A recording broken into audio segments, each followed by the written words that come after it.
Good morning. భారతీయ cement సమర్పిస్తున్న business breakfast షోకి స్వాగతం. ఏషియన్ మార్కెట్స్లో ఒక మిక్స్డ్ ట్రెండ్ కనిపిస్తుంది. ఈ ఉదయం ఎస్ఎక్స్ నిఫ్టీ 33 పాయింట్ల నష్టంతో 7871 సమీపంలో ట్రేడ్ అవుతుంది. సో ఏషియన్ మార్కెట్స్లో జపనీస్ ఇండెక్స్ స్ట్రాంగ్గా ఉంది. మిగతా ఇండిసెస్లో షాంఘై ఫ్లాట్గా ఉంది.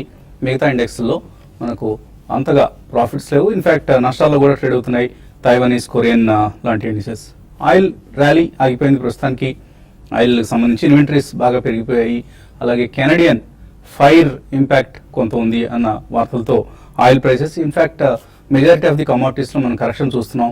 ఈ మధ్య వచ్చిన ర్యాలీ తర్వాత majority of the commodities including copper లాంటివి కొంత ప్రాఫిట్ టేకింగ్ కావచ్చు ఆర్ ఫ్రెష్ సెల్లింగ్ కూడా ఆ కమోడిటీస్లో కనిపిస్తుంది. కరెన్సీ మార్కెట్లో డాలర్ క్రమేపీ బలం పుంజుకుంటుంది. మొన్న మనం 92 దగ్గర చూస్తున్నాం డాలర్ ఇండెక్స్, ఇప్పుడు 94 పైకి వెళ్ళింది. సో అటు ఎంతో చూసినా యూరోతో చూసినా కూడా డాలర్ క్రమేపీ బలం పుంజుకుంటోంది. ఫలితంగా గోల్డ్ లాంటి కమోడిటీస్లో మనం కరెక్షన్ చూస్తున్నాం. గోల్డ్ మళ్ళీ $1270 సమీపానికి, ఆ 1260, 1270 మధ్యలో చూసినట్లుగా గుర్తు. ఉదయం ఎగ్జాక్ట్ ప్రైస్ ఐడియా లేదు. సో గ్లోబల్ క్యూస్ ఓవరాల్గా చూస్తే నిన్న మనకు నెగిటివ్గా ఉన్నప్పటికీ కూడా మన మార్కెట్స్లో మాత్రం ఒక స్ట్రాంగ్ ర్యాలీ చూసాం. 460 పాయింట్లు సెన్సెక్స్ పెరగడం, 130 పాయింట్లకు పైగా నిఫ్టీ పెరగడం చూసాం. మనం ఇన్ఫ్యాక్ట్ మే సెకండ్ హాఫ్లో బాగుంటుంది, నిఫ్టీ 8000కి వెళ్తుందంటూ నిన్న మార్నింగ్ అనుకున్నాం. కానీ ఆల్మోస్ట్ 8000 సమీపానికి వచ్చేసింది. 7866 దగ్గర నిన్న నిఫ్టీ క్లోజ్ కావడం కూడా చూసాం. అండ్ గ్లోబల్ క్యూస్ నెగిటివ్గా ఉన్నప్పటికీ మన మార్కెట్స్ ఎందుకు పెరిగాయంటే maybe 1 or 2 reasons. Earnings season ఇప్పుడు దాకా సంతృప్తికరంగా ఉండడం కావచ్చు. అలాగే షార్ట్ కవరింగ్ జరిగింది నిన్న మార్నింగ్ అనుకున్నాం మనం. అంతకుముందు సిరీస్ ప్రారంభంలో 75-25 ఉన్న లాంగ్ వర్సెస్ షార్ట్ పొజిషన్స్ ఇప్పుడు 60:40కి వచ్చాయి. సో లాంగ్ పొజిషన్స్ తగ్గుతున్నాయి, షార్ట్ పొజిషన్స్ పెరుగుతున్నాయి. ఆ క్రమంలో షార్ట్ కవరింగ్ కొంత జరిగింది నిన్న. సో బుల్స్ తిరిగి ఆధిపత్యం సాధించే ప్రయత్నం చేశారు. సో మన markets all in all out perform చేశాయి ఇతర గ్లోబల్ మార్కెట్స్. నిన్న షాంఘై నెగిటివ్గా క్లోజ్ కావడం చూసాం. యూరోపియన్ మార్కెట్స్ హై లెవెల్స్ నిలబెట్టుకోలేకపోవడం చూసాం. కానీ ఇండియన్ మార్కెట్స్ మాత్రం ప్రారంభం నుంచి లాభాల్లోనే కొనసాగి ఇన్ఫ్యాక్ట్ ఎండ్ ఆఫ్ ది డేకి ఇంకా బలం వేగం కూడా పుంజుకున్నాయి. మరొక కారణం కూడా ఉంది దీనికి. ఏప్రిల్ డేటా కొంత నిన్న ట్యాక్స్ నెంబర్స్ వచ్చాయి. ఇండైరెక్ట్ ట్యాక్స్ కలెక్షన్స్ 41% పెరిగాయి, 64,394 crores. అంతకుముందు ఇయర్ కూడా ఏప్రిల్ బాయింట్గా ఉంది.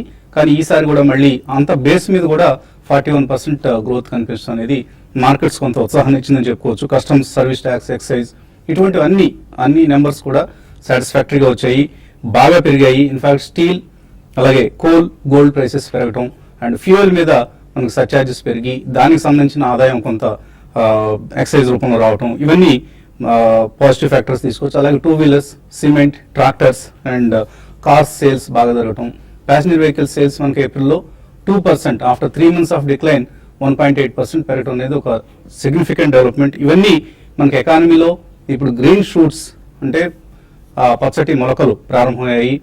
అవి క్రమేపీ చిరు చెట్లుగా మారటం, తర్వాత వృక్షంగా మారటం జరుగుతుందా అన్న ఒక అంచనా, ఆశాభావం మార్కెట్స్లో కనిపిస్తుంది. అండ్ మాన్సూన్స్ ఇప్పుడు కొద్దిగా మనకు కరుణిస్తున్నాయి.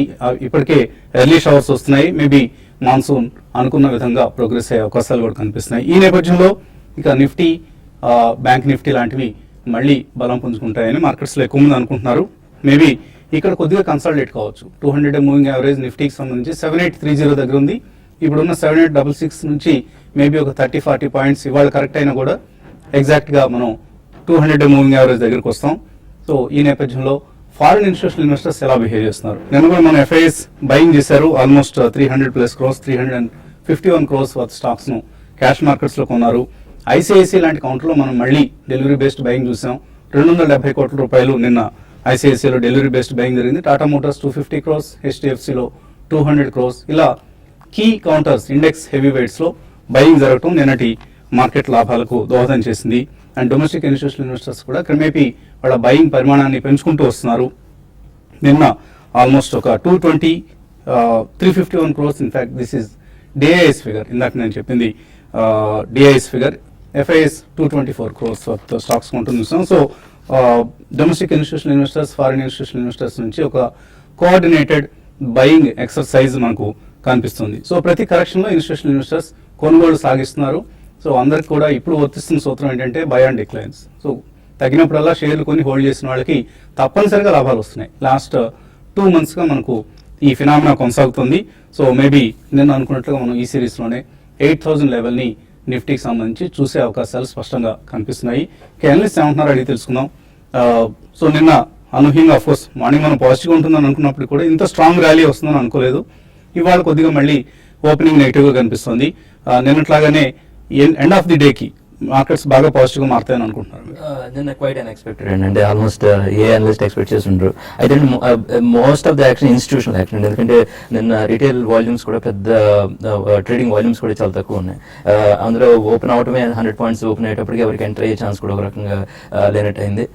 కాకపోతే ఏంటంటే ఈ లెవెల్లో ఫ్రెష్గా బయింగ్ కొద్దిగా ఆగి చేస్తేనే బెటర్ ఏమని ఉద్దేశం. ఎందుకంటే మళ్ళీ మనం చాలా ఫాస్ట్గా ర్యాలీ అయ్యేటప్పటికి మళ్ళీ హై లెవెల్స్కి వచ్చేసామేమో అనిపిస్తుంది. అందుకని కొద్దిగా కరెక్షన్ వచ్చిన తర్వాత నిన్న మిస్ అయినా పర్లేదు, నో ప్రాబ్లం. బట్ డిప్స్ లోనే నిన్న మనం ఎక్కువగా లార్జ్ క్యాప్స్ లో చూసాం.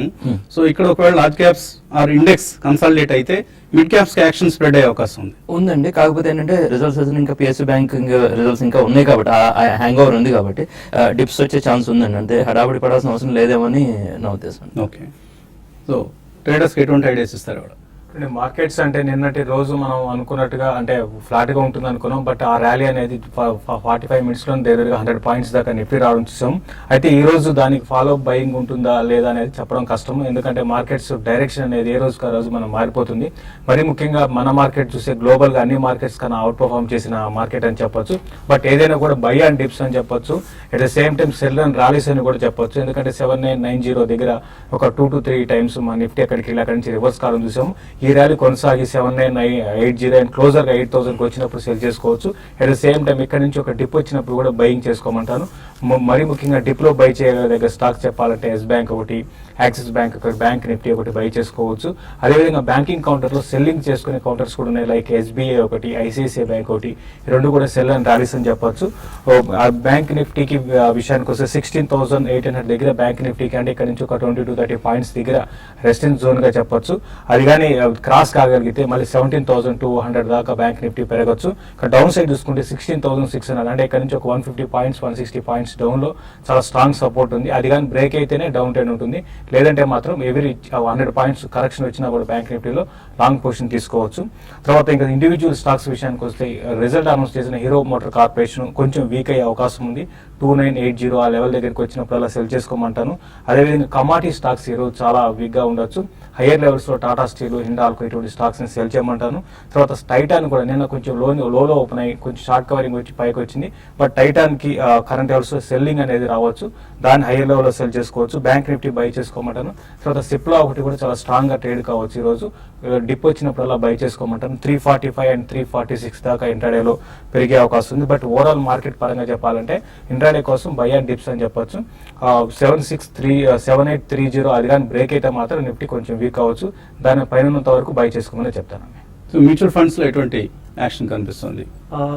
మనము mutual fund AM has reach record high అండి. 14.21 lakh crore ఏఎం అయింది.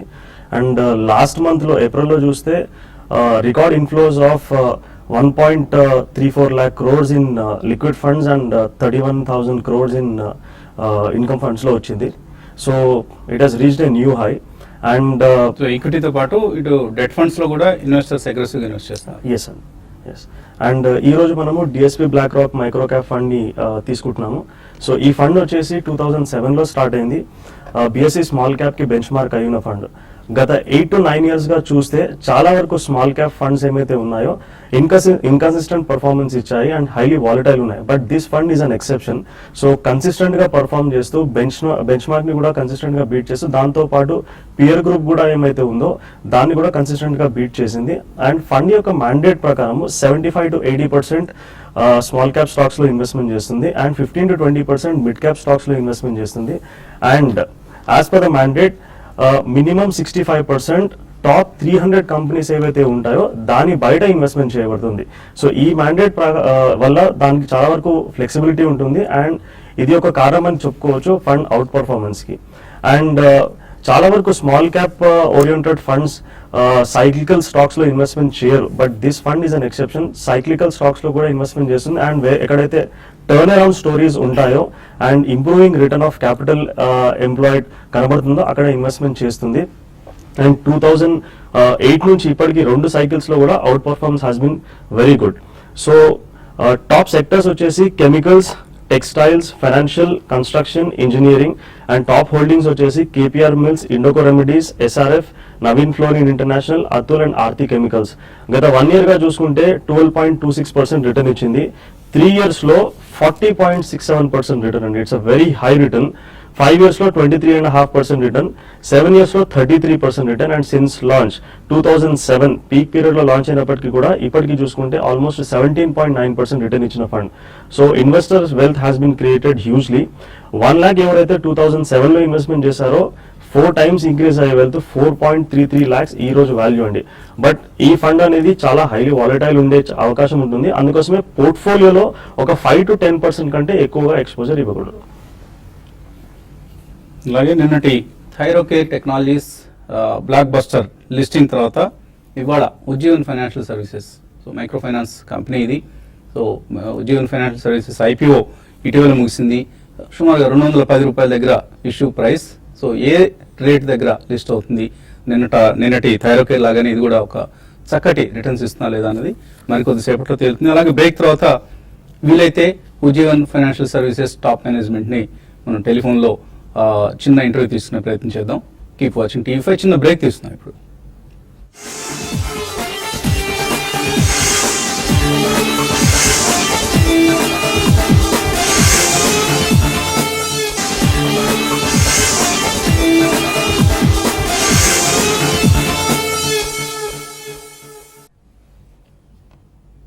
భారతీయ సిమెంట్ సమర్పిస్తున్న బిజినెస్ బ్రేక్ఫాస్ట్ షోకి తిరిగి స్వాగతం. ఎస్జీఎక్స్ నిఫ్టీ 7876 దగ్గర 29 పాయింట్ల నష్టంతో ట్రేడ్ అవుతుంది. సో స్లైట్లీ నెగిటివ్ ఓపెనింగ్ కోసం మార్కెట్స్ సిద్ధమవుతున్నాయి. అలాగే ఉజ్జీవన్ ఫైనాన్షియల్ సర్వీసెస్ షేర్లు మరికొద్దిసేపట్లో స్టాక్ ఎక్స్చేంజ్లో లిస్ట్ కాబోతున్నాయి. అయితే మేనేజ్మెంట్ ఆ హడావుడిలో ఉన్నారు కాబట్టి మనకు టెలిఫోన్ లైన్లో అందుబాటులో రావడం లేదు. రేపు మార్నింగ్ వీలైతే ఉజ్జీవన్ ఫైనాన్షియల్ సర్వీసెస్ మేనేజ్మెంట్తో మాట్లాడే ప్రయత్నం చేద్దాం. కాలర్స్ లైన్లో ఉన్నారు. మొదటి కాలర్ కరీంనగర్ నుంచి సాయినాథ్.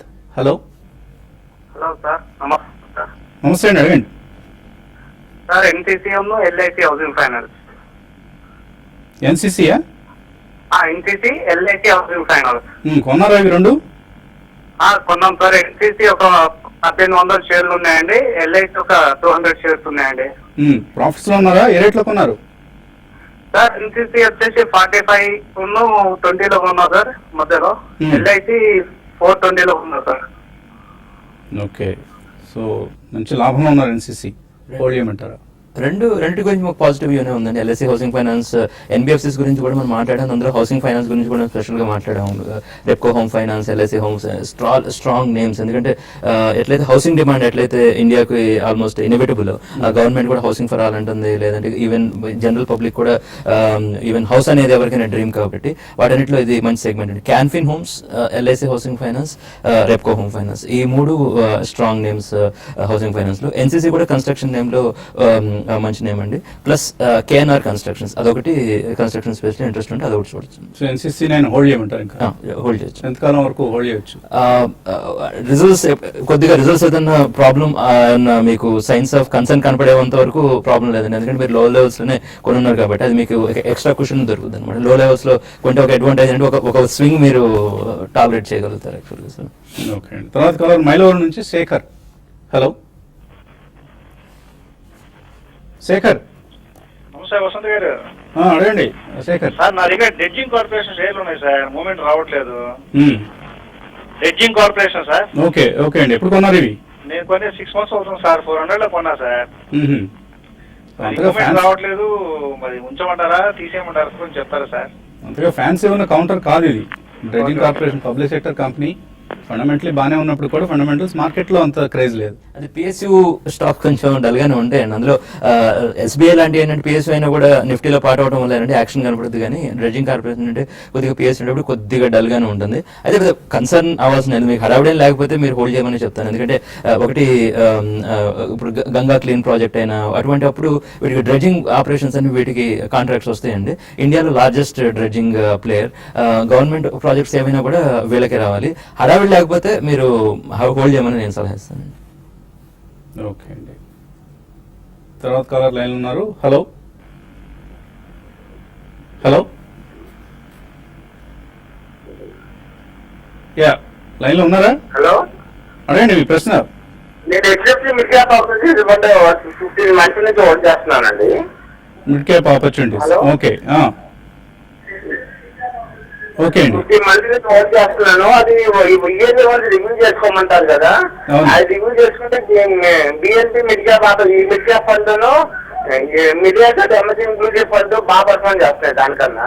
ఓకే. వాటి షిఫ్ట్ అయిపోమంటారా, లేకపోతే హెచ్డిఎఫ్సి మిడ్ క్యాప్ లోనే ఉండిపోమంటారా? గుడ్, చక్కగా మీరు స్టడీ చేస్తున్నారు, కంపేర్ చేస్తున్నారు మిడ్ క్యాప్ హెచ్డిఎఫ్సి ఫండ్కి సంబంధించి. సో జనరల్గా లాస్ట్ 1.5-2 years లో చూస్తే చాలా వరకు హెచ్డిఎఫ్సి ఫండ్స్ పర్ఫామ్ చేయట్లేదండి. But HDFC mid cap opportunities fund is an exception. అది మంచిగానే పర్ఫామ్ చేస్తుంది, కన్సిస్టెంట్ పర్ఫార్మెన్స్ ఉంది. దాన్ని షిఫ్ట్ చేయడం కంటే అందులోనే మీరు కంటిన్యూ అవ్వడం మంచిదండి. ఓకే అండి, సో కంటిన్యూ చేయండి హెచ్డిఎఫ్సి మిడ్ క్యాప్ ఆపర్చునిటీస్ ఫండ్లో మీ ఇన్వెస్ట్మెంట్ని. మేబీ మరికొద్ది కాలం తర్వాత మీరు అన్నట్లుగా ఇయర్లీ రివ్యూలో అప్పుడు మళ్ళీ డెసిషన్ తీసుకోవచ్చు. పాల్రైడ్ టెక్నాలజీస్ 120 రూపాయల్లో కొన్నారట. రంగనాథ్ కోనేటి అడుగుతున్నారు. నిన్న దే ఆర్ ట్రేడింగ్ 50 షేర్స్. అవునండి, అది 5 రూపాయల ముఖ విలువ ఉన్న షేర్ల విలువ ఇప్పుడు 10 రూపాయలకి మార్చారు. ఫేస్ వాల్యూని 5 రూపీస్ నుంచి 10 రూపీస్ పెంచారు. ఆ మేరకు నిన్న షేర్ ప్రైస్లో అడ్జస్ట్మెంట్ కూడా మనకు కనిపించింది. మీరు కంగారు పడాల్సిన అవసరం లేదు. 120లో మీరు కొన్నారు, ఆయన కొన్న 100 షేర్లు ఇప్పుడు 50 షేర్లు అయిపోయాయి, ప్రైస్ తగ్గిపోయింది. సో 113 రూపాయలు నిన్న ట్రేడ్ కావడం. స్ప్లిట్ టు బోనస్ అప్పుడు ఇదొకటి చూసుకుంటూ ఉండాలండి, ఎందుకంటే నెంబర్ ఆఫ్ షేర్స్ కూడా ఆటోమేటిక్ అడ్జస్ట్ అవుతాయి. యాక్చువల్గా అంటే ప్రైస్ ఒకవేళ స్ప్లిట్ టైమ్స్ లేకపోతే స్ప్లిట్ కాస్త ఇప్పుడు ఇది కన్సాలిడేషన్ అయింది. సో జనరల్గా ఏంటంటే ఆ ప్రైస్ పెరిగినప్పుడు ట్రేడింగ్ వాల్యూమ్స్ కొంచెం తగ్గే అవకాశం ఉంది. ఎందుకంటే 50 రూపీస్ ఉన్నప్పుడు ఎక్కువ మందికి 50 అన్న ఫీలింగ్ ఉంటుంది, 100 అయితే 100 ఉంటుంది. అయితే మీకు ఓవరాల్ మీ పోర్ట్ఫోలియో వాల్యూలో కానీ ఏమి చేంజ్ వచ్చే అవకాశం లేదు. జస్ట్ మీ షేర్స్ మీకు తగ్గుతాయి. బట్ ఆయన బాగా అంతకుముందు హై రేట్లు 120లో కొన్నట్టున్నారు, జనవరిలో ఎప్పుడో కొన్నారు. Okay. అక్కడ నుంచి షేర్ ప్రైస్ బాగా తగ్గడం చూసాం మనం. ఓకే, అది So, ఆయన- బయింగ్ పాయింట్ తప్పండి, కానీ So, ఆయనకి ఇప్పుడు కన్సల్టేషన్ వల్ల కంగారు పడాల్సిన 240 రూపాయలు ఎఫెక్టివ్ ప్రైస్ అయినట్లు, అంతే. షేర్ల సంఖ్య తగ్గింది కాబట్టి. ఇప్పుడు మీకు 2 times చేసుకోండి. బోనస్ అయితే ఎట్లా హాఫ్ చేసుకుంటాము. ఇప్పుడు దీన్ని మీరు మల్టిప్లైడ్ బై 2 చేసుకుంటే అప్పుడు మీ ఒరిజినల్ ప్రైస్ ఎంత, ఇప్పుడు ప్రైస్ ఎంత మీరు కంపేర్ సో చేసుకోవాలి. One of the very few companies in the e commerce space అండి, లిస్టెడ్ కంపెనీస్ లో. కాబట్టి హోల్డ్ చేయండి. మంచి మేనేజ్మెంట్, పాలెం శ్రీకాంత్ రెడ్డి చక్కగా మేనేజ్ చేస్తారు ఆయన నార్మల్గా ఆయన కంపెనీస్ని. ఎటువంటి ఆందోళన చెందాల్సిన అవసరం లేదు. ప్రైస్ అంటారా ఎప్పుడప్పుడు డెఫినెట్గా వస్తుంది. Maybe within a short time మీ ప్రైస్ తిరిగి రావాలని కోరుకుందాం. అలాగే గోపాల్ అడుగుతున్నారు, Birla sun life top 100 fund ఇంతకుముందు మీరు తరచుగా రికమెండ్ చేస్తుండేవాళ్ళు, ఈ మధ్య మీ రికమెండేషన్స్లో అది ఉండడం లేదు, ఏంటి రీజన్? సో జనరల్గా నిఫ్టీకి బెంచ్ మార్క్ అయిన ఫండ్స్ కానీ BSE 100కి బెంచ్ మార్క్ అయిన ఫండ్స్ కానీ గత 1 yearగా పర్ఫార్మెన్స్ కొద్దిగా స్లగ్గిష్గా ఉంది. మల్టీ క్యాప్ ఓరియంటెడ్ ఫండ్స్లో మనకు పర్ఫార్మెన్స్ చూస్తున్నాం కాబట్టి మనము టాప్ 100ని సజెస్ట్ చేయట్లేదండి. సో ఇంతకుముందు కాలర్ కూడా ఒక కాల్ చేశారు రివ్యూ అని చెప్పేసి, అందుకోసమే తరచుగా మనం రివ్యూ చేసుకుంటూ ఉండాలి ఏదైతే ఫండ్స్. అండ్ లాస్ట్ 1 yearగా డీసెంట్ పర్ఫార్మెన్స్ ఇచ్చింది mid cap top 100. It's not that it is not doing well, but multi cap front line equity, MNC fund, Birla sun life లోనే వాటితో కంపేర్ చేస్తే కొద్దిగా తక్కువ రిటర్న్స్ వస్తుంది. And Hester bio Prasad Rao అడుగుతున్నారు, ఆయన కొందాం అనుకుంటున్నారు, నిన్న బాగా పెరిగింది. ఇదివరకు కూడా మనం సజెస్ట్ చేసామండి. మనం health care annual health care అని మనం సజెస్ట్ చేసిన స్టాక్ నేను 20% అప్పర్ సర్క్యూట్ అయింది. రిజల్ట్స్ ఎక్స్ట్రాడినరీ రిజల్ట్స్ వచ్చినాయి.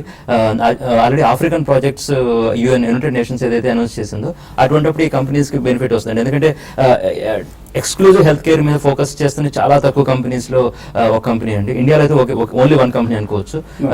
సో అందులో నేపాల్లో కూడా వాళ్ళు ప్రాజెక్ట్ స్టార్ట్ చేయాలి. ఎందుకంటే ఈ ప్రాజెక్ట్ కాస్ట్ ఏదైతే ఉందో లేదంటే ఈ మ్యానుఫ్యాక్చరింగ్ కాస్ట్ తగ్గించడానికి నేపాల్లో కూడా స్టార్ట్ చేస్తున్నారు. వన్స్ స్టార్ట్ చేసిన తర్వాత మార్జిన్స్ మీద ఇంకా ఇంప్రూవ్మెంట్ ఉంటుంది. 20% అప్పర్ సర్క్యూట్ తర్వాత ఫ్రెష్ బయింగ్ అంటే అక్కడ కొద్దిగా ఉన్న డిప్స్ డిక్లైన్స్ తీసుకోమంటారు, కానీ కంపెనీ మంచిది. ఇక బయింగ్ అనేది good buy. Good buy. Sharan అడుగుతున్నారు అనంతపురం నుంచి 10,000 నుంచి 12,000 రూపాయలు. వాళ్ళ ఫాదర్ ఏజ్ 58 years అట, ఫైనాన్స్ ప్రొఫెషనల్, 4 నుంచి 5 లక్షల రూపాయల ఆదాయం ఉంది సంవత్సరానికి. 15 సంవత్సరాలు SIP చేస్తారట. 1 crore rupees సంపాదించాలని టార్గెట్.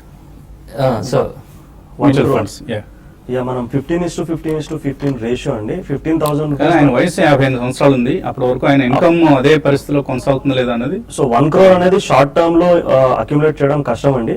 సో కాకపోతే ఇప్పుడు 58 years అన్నారు కదా ఏజ్. 58, సో దాంతో పాటు ఈక్విటీ ఎక్స్పోజర్ కూడా ఎక్కువగా తీసుకోకూడదు. ప్రాబ్లీ ఓవరాల్ పోర్ట్ఫోలియోలో ఒక 30 to 40% కంటే ఎక్కువ చేయకూడదు. ప్రాబ్లీ 30% వరకు లిమిట్ చేసుకుంటే మంచిది.